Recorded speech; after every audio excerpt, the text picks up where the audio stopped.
रतन टाटा का हाल में निधन हो गया था। वो अपने पीछे करीब 7,900 करोड़ रुपए की संपत्ति छोड़ गए हैं। अब खबर आ रही है कि रतन टाटा की वसीयत परिवार वालों के हाथ लग गई है, जिसमें उन्होंने 4 लोगों के नाम लिखकर उन्हें कुछ जिम्मेदारियां सौंपी हैं।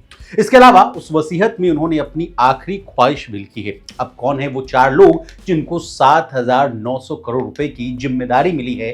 क्या थी उनकी लास्ट विश? इसके अलावा रतन टाटा की वसीयत बनाने में किसने की थी उनकी मदद? बताएंगे सब कुछ आज के इस डिटेल रिपोर्ट में। नमस्कार, आप देख रहे हैं लोकमत हिंदी और मैं हूं आपके साथ विशाल शर्मा। सबसे पहले कौन है वो 4 लोग जिनका नाम वसीयत में आया है, इससे कहानी की शुरुआत करते हैं। इकोनॉमिक टाइम्स की रिपोर्ट के मुताबिक रतन टाटा ने अपनी वसीयत को एग्जीक्यूट करने की जिम्मेदारी 4 लोगों को सौंपी है।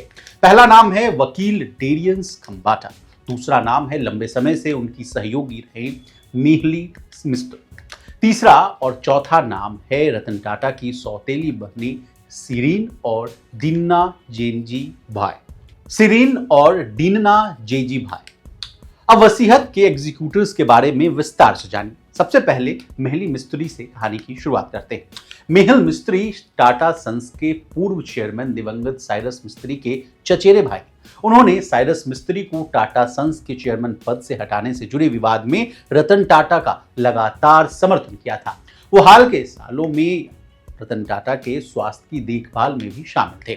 मेहुल मिस्त्री रतन टाटा के विश्वास पात्र थे और सर दोराबजी टाटा ट्रस्ट और सर रतन टाटा ट्रस्ट के बोर्ड में ट्रस्टी के रूप में भी काम करते हैं, जिनके पास टाटा सन्स का लगभग 52% हिस्सा है। अब आइए एडवोकेट खंबाटा पर। इकोनॉमिक टाइम्स के मुताबिक एडवोकेट खंबाटा ने रतन टाटा की वसीयत तैयार करने में मदद की थी। लगभग 7 साल के अंतराल के बाद उनकी पिछले साल टाटा के 2 प्राइमरी ट्रस्टी के रूप में वापसी हुई थी। उन्होंने प्रोफेशनल कमिटमेंट्स का हवाला देते हुए साल 2016 में ट्रस्ट को छोड़ दिया था। नियमों के मुताबिक दिवंगत की वसीयत को लागू करने के लिए एग्जीक्यूटर का होना बहुत जरूरी है। अब देखिए कौन होता है एग्जीक्यूटर, इसको भी आसान भाषा में समझिए। देखिए एग्जीक्यूटर वह व्यक्ति होता है जिसे किसी व्यक्ति की वसीयत को पूरा करने की जिम्मेदारी दी जाती है। वसीयतकर्ता अपनी अंतिम इच्छाओं को पूरा करने के लिए एग्जीक्यूटर्स का नाम वसीयत में शामिल करता है। एग्जीक्यूटर्स का मुख्य काम वसीयत में बताई गई संपत्तियों को संभालना, उनकी सुरक्षा करना और उन्हें वसीयत के अनुसार सही लाभार्थियों यानी बेनिफिशियरीज तक पहुंचाना होता है।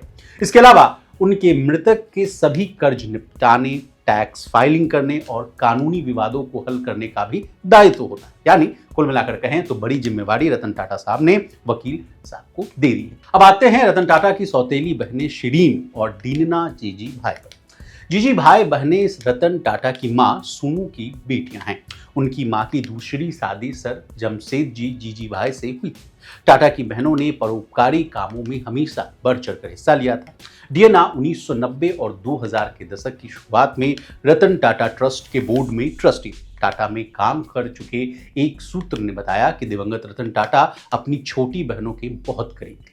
बता दें, हुरून इंडिया रिच लिस्ट 2024 के मुताबिक रतन टाटा के पास 7,900 करोड़ रुपए की संपत्ति।